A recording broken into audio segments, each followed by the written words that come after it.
In today's headlines, U.S. trade representatives visits Vietnam and meets with the press. Vietnam's agriculture addresses climate change.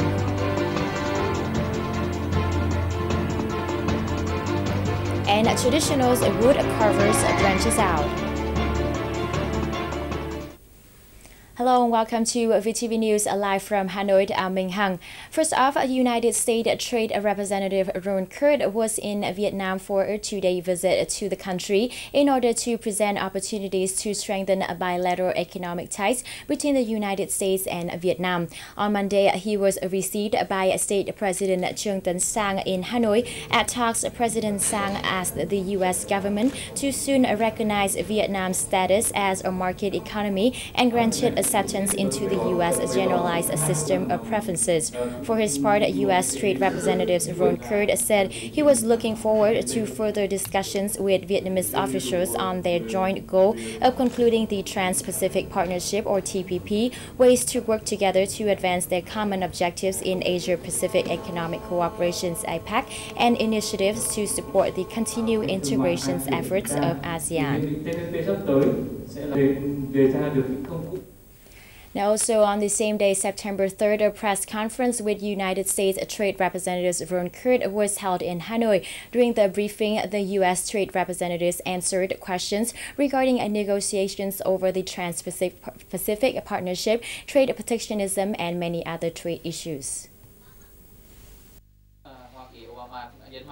During the two-day visit to Vietnam, Kurt attended discussions with Vietnamese government officials involved in negotiations over the TPP, objectives in APEC, and initiatives to support ASEAN. Kurt highly valued Vietnam's participations in the 13th round of TPP trade negotiations and many other recent trade developments.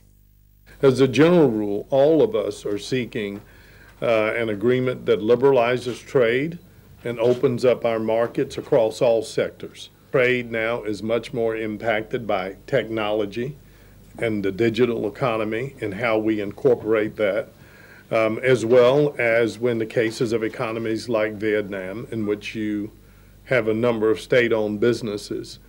We will not prohibit that, but we want to ensure that those businesses compete on the same terms as a private entity.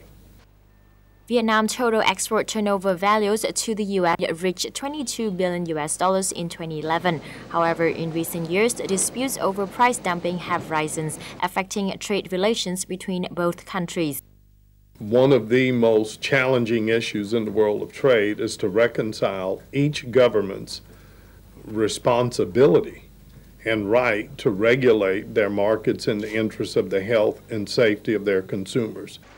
TPP negotiations remains an ongoing process relating to many aspects of the Vietnamese economy. Therefore, there have been no clear results regarding the current round of TPP negotiation. During the conference, Kurt also shared his positive view on the long-term prospects for the Vietnamese economy.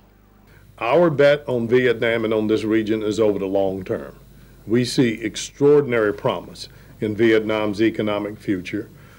The further promotions of informed negotiations will help to bring about a trade agreement that meets the demands of the 21st century. Vietnam and other countries involved hope the TPP will provide more opportunities for the development of Vietnam and the global economy.